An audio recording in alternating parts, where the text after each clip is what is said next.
Sejam muito bem-vindos! Eu sou o professor Artemison Montanha, do componente de História, e claro que nós estamos aqui hoje, eu e vocês, para a gente dar continuidade no nosso processo de aprendizagem, né, sobre muitos assuntos relevantes dentro da história. Então, para a gente iniciar, vamos verificar o nosso objeto de conhecimento? Nossa aula de número 11 tem como objeto de conhecimento mundos antigos, conexões, contrastes e legados duradouros. No nosso detalhamento, nós vamos verificar povos da antiguidade na África, egípcios, no Oriente Médio, mesopotâmicos e nas Américas, pré-colombianos. Em especial, daremos uma atenção aos povos pré-colombianos. Então, gente, para começarmos essa aula, me acompanha e vamos lá.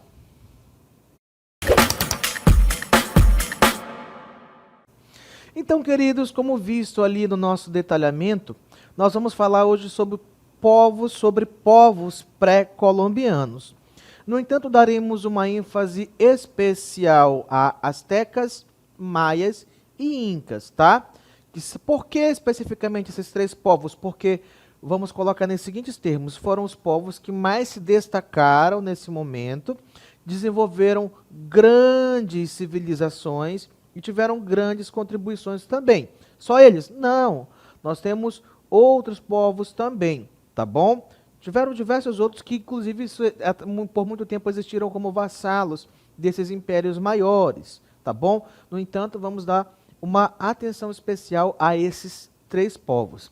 E você pode me perguntar, mas professor, por que povos pré-colombianos? É antes de existir a Colômbia, aquele país chamado Colômbia? Não, não é isso. Não é por essa questão, tá?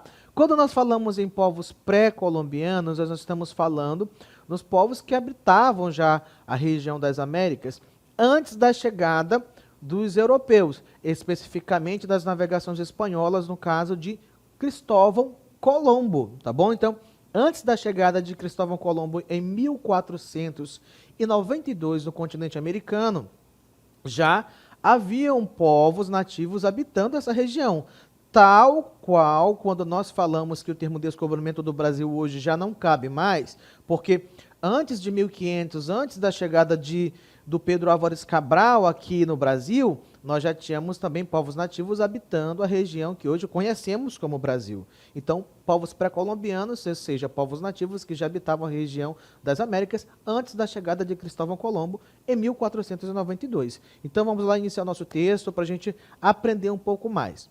Povos pré-colombianos. Os povos pré-colombianos são aqueles que habitavam as Américas antes da chegada dos europeus em 1492. Eles desenvolveram uma rica diversidade de culturas e civilizações ao longo de milhares de anos, com distintas formas de organização social, política, econômica e religiosa. Olha só, observe que nós estamos afirmando que esses povos eram altamente desenvolvidos. Mas então, professor, você pode me questionar assim, mas então, professor, se eles eram tão sofisticados nessa questão de desenvolvimento social, por que então que o europeu chegou com essa ideia de civilizar essas populações que já habitavam as Américas de um modo geral? Tanto faz ser na América do Norte, na América Central, na América do Sul, a ideia de civilização chegou com o europeu aqui. Porque a ideia de desqualificar o outro, de chamar ele de incivilizado, de ateu, de descaracterizar o outro como sendo alguém igual a ele, era mais fácil, dessa forma, tornar essas desculpas em justificativas para quê? Para a dominação que o europeu exerceu sobre essas populações. Então é por isso que se trata o outro como um inferior, como um incivilizado, aquele que precisa ser levado à salvação através da religião ou das questões sociais, de vestimentas, de arquitetura, da questão da linguagem, diversas outras características culturais que foram impostas pelo europeu sobre quem? Sobre os povos nativos que já habitavam as Américas, ok? Na sequência, nós temos aqui um mapa onde nós vamos localizar geograficamente esses povos que nós vamos dar essa atenção especial, ok? Então, aqui no nosso mapa, nós temos o continente americano como foco, tá? Temos outras partes ali para cima também, mas em especial nós vamos falar aqui do continente americano, onde, se você não sabia, pois vai ficar sabendo a partir de hoje que o continente americano é normalmente dividido em três partes, tá? Na parte de cima ali, ó, nós temos a América do Norte, que é a parte superior do mapa, que está ali destacado em negrito ali, América do Norte. Na parte do meio, ali, ó, nós temos a América Central, que está nessa parte rosa e marrom, tá? Para diferenciar, onde nós vamos ter localizadas ali o Império Azteca e o Império Maia. E a América do Sul, na parte de baixo, ali verde, onde fica Brasil, Argentina, Peru e alguns outros países também, tá? Que onde nós vamos ter de rosa ali também destacado o Império Inca, ok? Então aí no nosso mapa temos a localização, tá? De onde essas três civilizações se desenvolveram ao longo dos anos dentro do continente americano, antes da chegada do Cristóvão Colombo em 1492. Por isso, mais uma vez repito, são chamados de povos pré-colombianos, ok? Na sequência, nós temos uma imagem que revela para a gente um pouco sobre a questão da constituição social do primeiro povo que nós vamos trabalhar, que é o povo Inca. Então, me acompanha no texto nas características que esse povo apresentava. Na nossa imagem, nós temos o Sapa Inca, o Atahualpa, que, nesse caso, era a pessoa com maior importância social dentro dessa sociedade. Nós vamos ver um pouco sobre a organização social desses povos, tá bom? E a gente vai verificar que a organização social era hierarquizada e também, de certa forma, estava ligada à questão da religiosidade. Então, vamos lá. Organização social do Império Inca. A sociedade inca era hierarquizada e rígida, dividida em diferentes classes sociais, com distintas funções e privilégios. O que isso quer dizer, trocando em miúdos? O que é uma sociedade hierarquizada e rígida? Uma sociedade hierarquizada é aquela que tem níveis de importância social e poder. Ou seja, quem está no topo tem mais autoridade dentro da sociedade do que quem está abaixo. E se ela é rígida, quer dizer que existe uma ordem que dificilmente será mudada pela questão de ascensão social de riqueza ou por qualquer outro fator por parte do indivíduo. Se você nasceu naquela classe, você permanece naquela classe, tendo importância X. Deu para entender? Então, uma sociedade hierarquizada e rígida é uma que não tem muita mobilidade e que o seu nascimento é o que vai definir onde você se encaixa dentro dessa sociedade. Continuando, no topo da pirâmide social estava o Sapa Inca, considerado filho do Deus Sol e detentor do poder absoluto. Abaixo dele vinha uma nobreza composta por familiares do Sapa Inca, sacerdotes, administradores e guerreiros de elite. Então, depois que a gente sabe dessas informações, que essa sociedade é hierarquizada e tão rígida, nós vamos verificar então aqui, ó, qual é o papel de cada um dentro dessa sociedade. Então, vamos lá, a nossa pirâmide social nessa hierarquia rígida que nós vamos ter dentro dessa sociedade. Então, em primeiro lugar, lá no topo, nós temos quem? A classe dos nobres, tá bom? Então, lá em cima, na parte mais alta. Então, esses nobres formavam a elite da sociedade inca e ocupavam cargos importantes no governo, exército e religião. Olha, observa que nós estamos falando que essa sociedade tinha o quê? Um governo, um exército e religião, ou seja, nós estamos falando das questões que normalmente norteiam qualquer sociedade. O governo para quê? Para fazer a administração. O exército para quê? Para expandir territórios ou defender o território. E a religião para quê? Para trazer o processo de ligação do povo com o sagrado, que muitas vezes norteia o comportamento social dos indivíduos dentro dessa sociedade. Então, eles eram responsáveis por administrar as províncias, comandar as tropas e realizar rituais religiosos. Então, os sacerdotes fazem parte ali, né, dessa classe dos nobres ali também.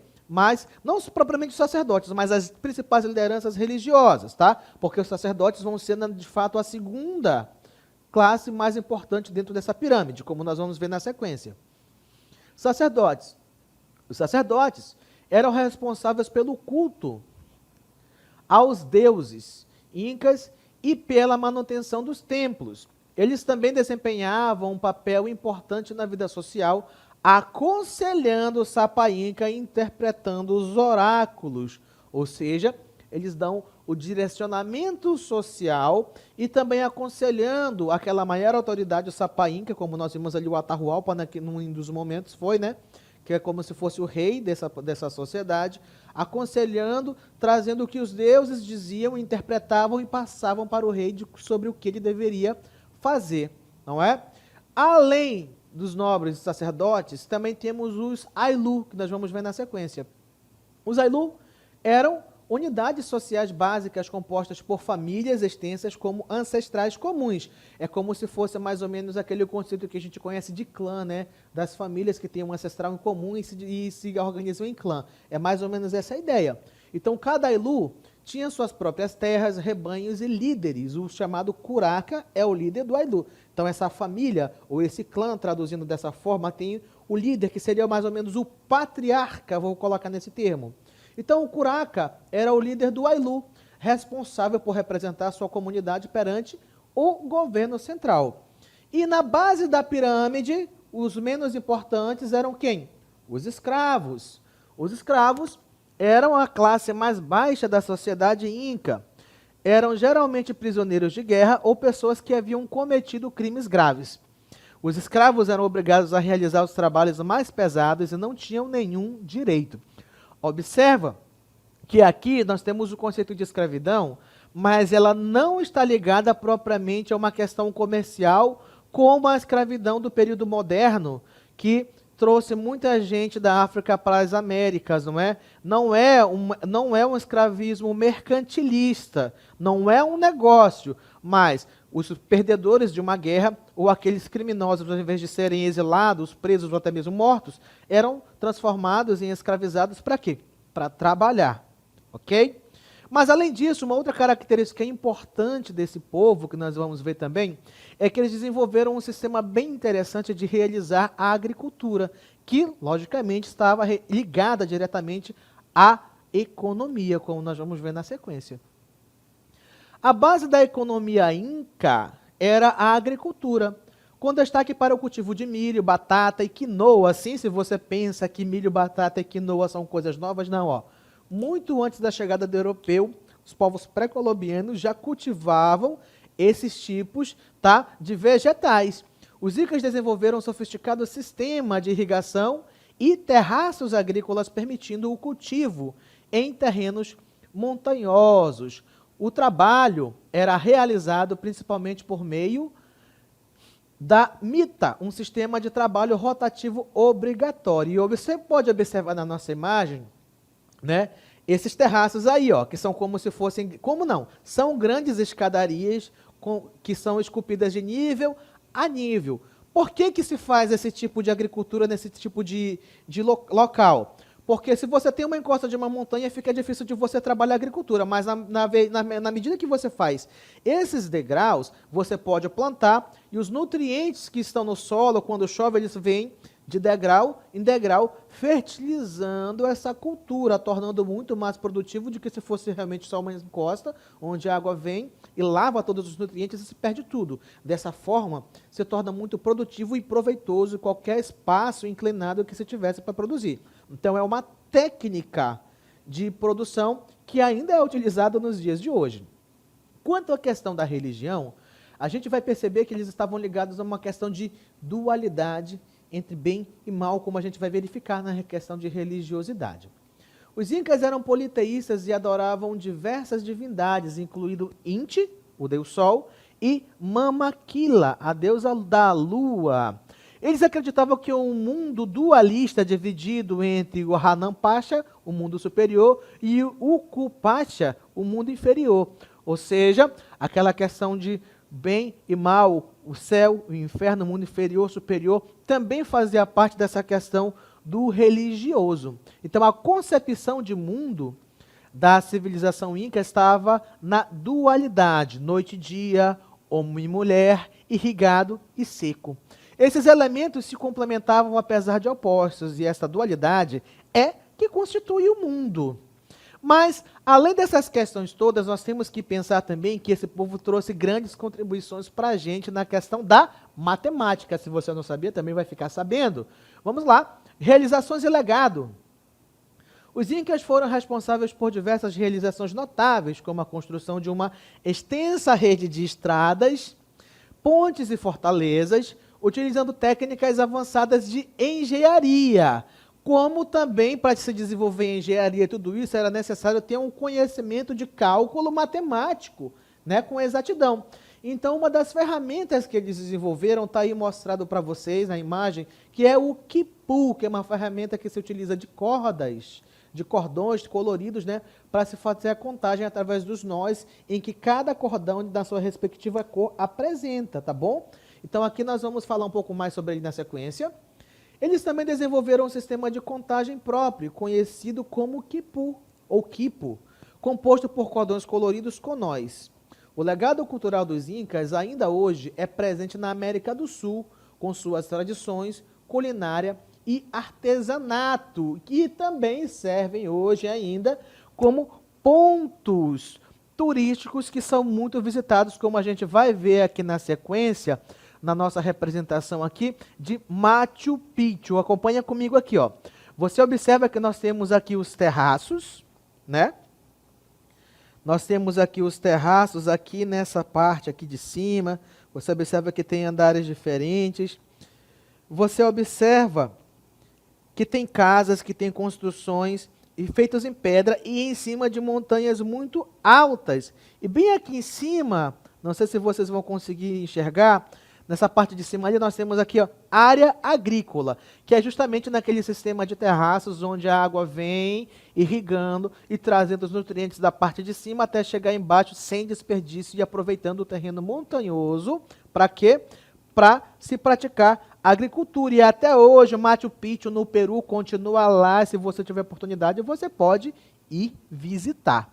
Ok? Mas é um dos grandes exemplos de heranças de arquitetura na questão do desenvolvimento da tecnologia agrícola dos incas presentes até o dia de hoje. Na sequência, vamos falar sobre o povo maia.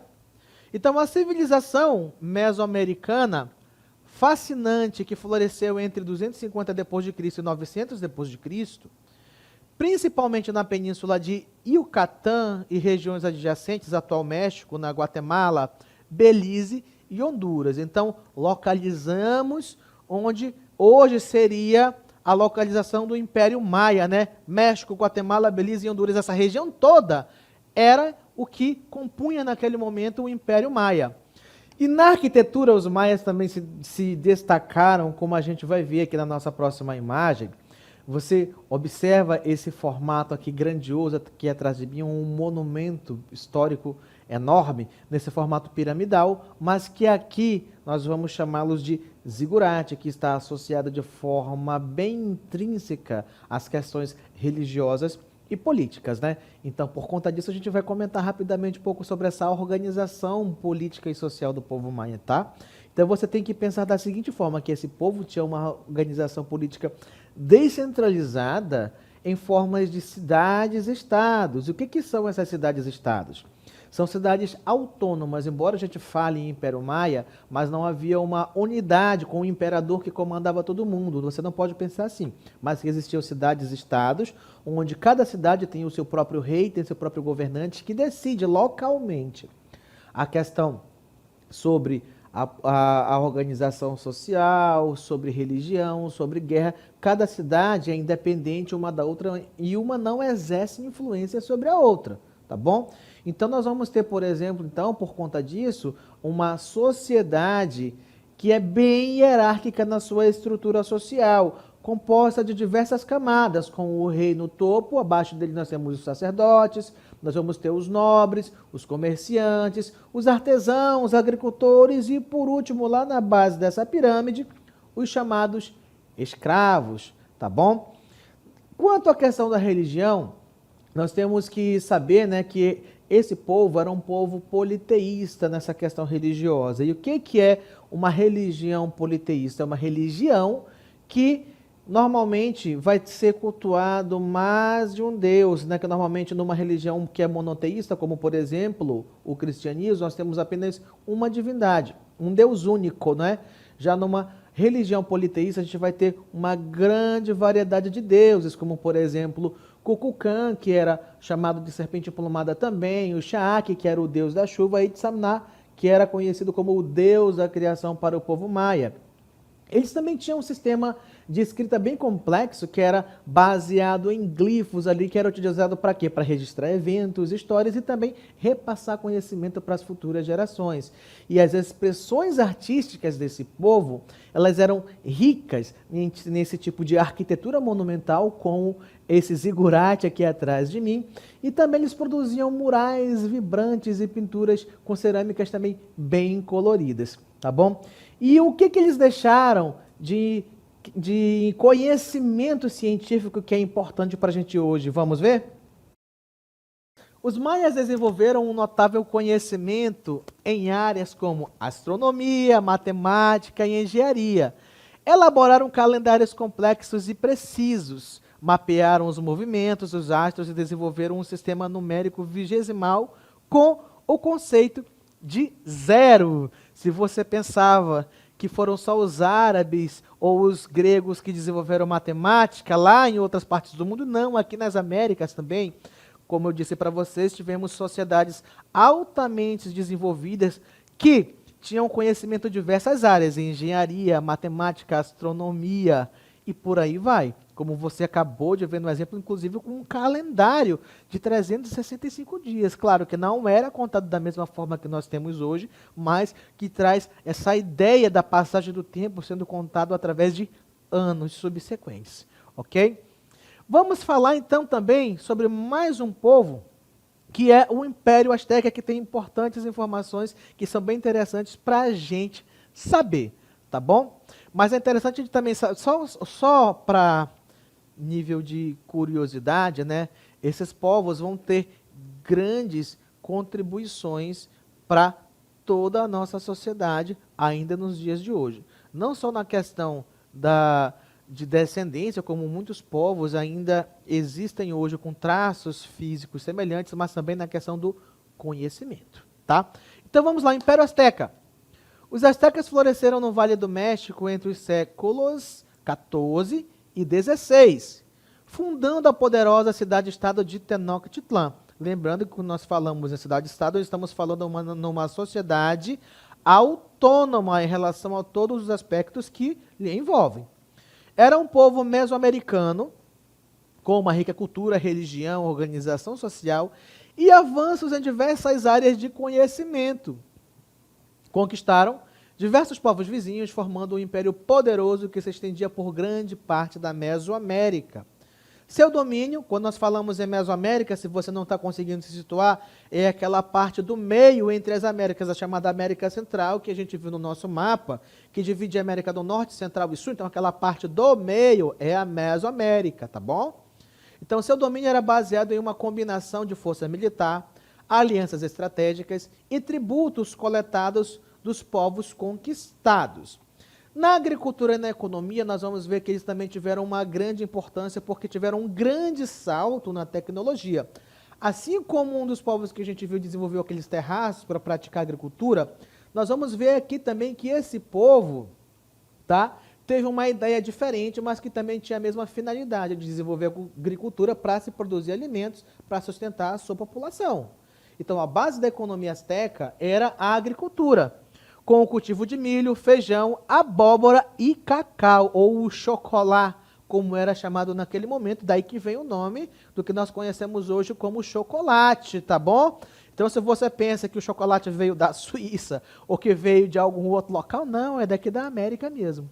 O comércio também era importante, com rotas que ligavam diferentes regiões do Império e facilitavam a troca de produtos e ideias. Mas, para a gente ter uma noção maior de como eles eram tão inteligentes e tinham, sim, cultura e tecnologia desenvolvida, Eu vou trazer para vocês aqui um vídeo com a professora Cristiane explicando como eles resolveram o problema do espaço para a prática da agricultura. Então fica ligado nesse vídeo aí, ó. Olá, sou a professora Cristiane Oliveira e trago para vocês uma curiosidade. Falo hoje sobre chinampas. Chinampas são uma verdadeira obra da engenharia agrícola ancestral que remete aos povos astecas, mas também tem registro dos maias e dos olmecas fazendo uso dessa técnica, que nada mais nada menos é uma cerca, cerca de madeira feita por estacas fincadas em áreas alagadas. Essas áreas são de água parada e provavelmente tem uma estrutura de um pântano onde há uma grande fertilidade. Sobre a estrutura delas, como eu falei para vocês, depois que é feito o cercamento dentro dessa área alagada, há uma deposição de terra, de sedimentos e de matéria orgânica. Por ser uma técnica que aproveita a matéria orgânica que provavelmente seria descartada em forma de resíduo, é um modelo altamente sustentável e como o solo fica altamente fértil, dá também uma alta produtividade desse cultivo. A terra, ela fica com temperatura estabilizada por conta da água que cerca essas ilhas artificiais. E esse modelo traz essa proposta sustentável, utilizando esses resíduos. Ele é ainda utilizado no México, próximo da cidade do México, onde há uma produtividade muito grande de flores, de legumes e de hortaliças. Mas também ele é um modelo exitoso em outras partes do mundo, como a Ásia, a África, em específico também a China, onde há uma adaptação de acordo com o interesse local. Existem desafios a serem superados, como a urbanização, que traz consigo o aumento acelerado da população em uma determinada comunidade. Isso pode acarretar a contaminação da água, que provavelmente também vai contaminar o solo. Isso é um problema, mas talvez o problema maior seja a falta de conhecimento da população. Há uma necessidade de ter uma sensibilização em torno da comunidade que utiliza essa prática agrícola. E para finalizarmos, nós temos aí algumas palavrinhas para vocês fixarem melhor esse modelo exitoso. A primeira delas é a inspiração. Esse modelo ele ainda é inspirador para práticas modernas agrícolas, traz sustentabilidade, Existe também a aplicação em soluções inovadoras e, para finalizar, a melhor parte de todas é que traz o alimento orgânico, que é um alimento saudável para nós.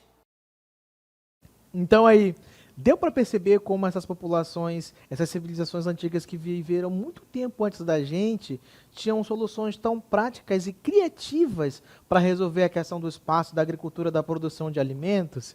Então, claro que nós tínhamos aqui civilizações muito desenvolvidas, até mais do que muitas populações europeias que chegaram, invadiram o continente e se disseram civilizadores, que trouxeram a salvação para as populações que já viviam aqui.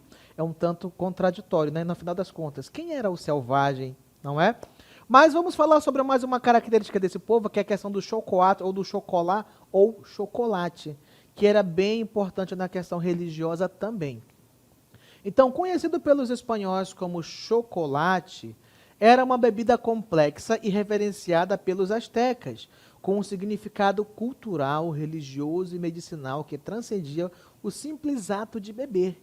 Para os astecas, o chocolate era mais que uma bebida, era um elixir divino, um símbolo de poder e status e um elemento fundamental em diversas cerimônias e rituais, porque essa bebida ela era considerada sagrada e ligada ao deus Quetzalcóatl, que é conhecido também como a serpente plumada e uma das grandes divindades desse povo, tá bom? Para você ter uma ideia, era considerado um fruto sagrado e tão importante que por muito tempo as sementes do cacau eram utilizadas nessas regiões como moedas para se comprar e vender produtos. A semente do cacau era tão valorizada que ela era utilizada como moeda. Sim, senhor. Na sequência temos uma imagem aqui, que retrata um homem carregando um fruto, carregando um cacau na mão devido a essa importância desse sentido religioso. Eles faziam esculturas endeusando esse cacau. Então, queridos, muitas informações, não é? Mas essa foi a nossa aula de hoje.